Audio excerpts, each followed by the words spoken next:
பராசக்தி டீமுக்கு என்னுடைய வணக்கம். இது தேங்க்ஸ் கிவிங் மீட்.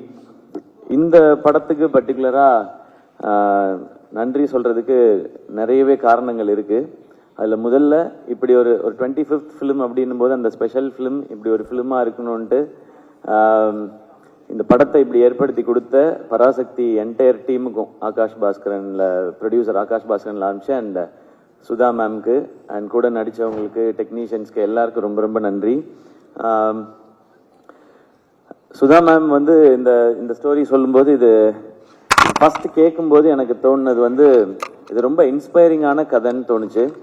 இன்னொன்று எனக்கு 2 வாய்ப்பு இந்த படத்துக்குள்ளே இருக்கதா நான் ஃபீல் பண்ணேன். ஒன்று, தமிழ் உணர்வு, நம்ம மொழிக்காக நடத்தின போராட்டம், இதை அடுத்த தலைமுறைக்கு காட்டுறதுக்கான வாய்ப்பு இந்த படத்துக்குள்ள இருக்குன்றது தெரிஞ்சுது. அதை நம்ம நடிக்கிறதன் மூலமா அது வாழ்நாளுக்கும் ஒரு பெருமையை எனக்கு கொடுக்குன்றது அந்த ஸ்கிரிப்ட் படிக்கும்போது தெரிஞ்சுது. இன்னொன்று, நடிகனா, ஏன்னா என்னுடைய வேலை அதுதான், ஒரு நடிகனா நிறைய சவால்கள் இருக்கு இந்த கதைக்குள்ள, நடிக்கிறதுக்கு நிறைய ஸ்கோப் இருக்கு.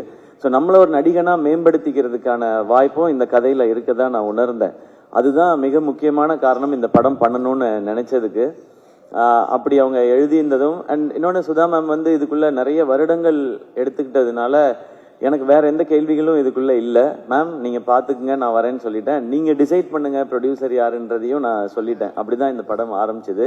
ஏன்னா இந்த கதையை ஒரு சினிமாவாக்குறதுன்றது ரொம்ப ரொம்ப கஷ்டம்.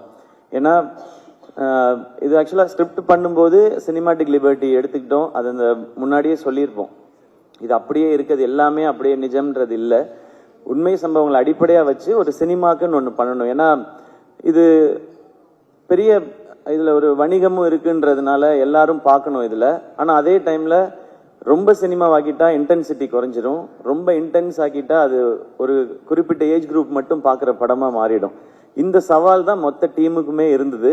இதுதான் ஆடியன்ஸ்ட ப்ரெசென்ட் பண்ணும்போதும் இருந்தது. ஏன்னா இன்னைக்கு இருக்கிற ஜென்சின்னு நம்ம சொல்றோம், அவங்களுக்கு இதை பத்தி நிறைய தெரிஞ்சிருக்கிறதுக்கான வாய்ப்பு இல்லை.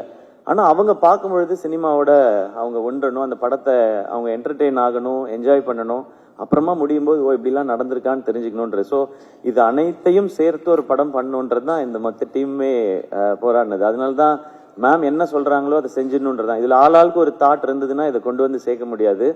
அண்ட் 3 o'clock 4 o'clock எந்திரிக்கிறதுன்னு சொன்னாங்க, 7 மணிக்கு ஃபர்ஸ்ட் ஷாட்னு சொன்னாங்க. அது பெரிய சவால் இல்லை, ஏன்னா அதுதான் நம்மளுடைய வேலை. இந்த டைமுக்கு வரணும்னு சொன்ன டைரக்டர் என்ன டைமுக்கு வர சொல்றாங்களோ அந்த டைமுக்கு போய் இதுக்கு முன்னாடியும் அப்படிதான் பழகியிருக்கேன் மேம். அதனால இது எனக்கு புதுசா இல்லை. அண்ட் மானிட்டர் பார்க்க மாட்டேன்னு சொன்னாங்க, அது டாக்டர்ல இருந்து பழக்கப்படுத்திக்கிட்டேன் நான். ஏன்னா ஒரு வருஷமோ 2 வருஷமோ டைரக்டர்ஸ் உட்காந்து எழுதி என் கேரக்டர் இப்படி இருக்கணும்னு யோசிச்சிடுறாங்க. அவங்க யோசிச்சு எடுக்கும்போது அவங்களுக்கு தெரியும் அது கரெக்டா இல்லையான்னு சொல்லி. டைரக்டர் ஓகேன்னு சொன்னா எனக்கு அது ஓகே, இல்லைன்னா அது நாட் ஓகே, அவ்வளவுதான் என் மைண்ட்ல இருக்கு. நான் போய் மானிட்டர் பாக்குறதே இல்லை. நான் டைரக்டர்ஸை நம்பி தான் இப்போ பண்ணிட்டு இருக்கேன். அதுக்கு முன்னாடி நம்ம கதைகள் என்ன டவுட்ஸ் வேணாலும் கேட்டுக்கலாம். ஷூட் போறதுக்கு முன்னாடி ஒன் ஷூட் போயிட்டோன்னா டைரக்டர்கிட்ட சரண்டர் ஆயிடணுன்றது தான் இப்போ நான் பழகிக்கிட்டது. அது என்னை இன்னும் ஒரு நல்ல ஆக்டரா மாத்திட்டு இருக்கு. ஸோ இனிமே அதை கண்டினியூ பண்ணணும்னு நினைக்கிறேன்.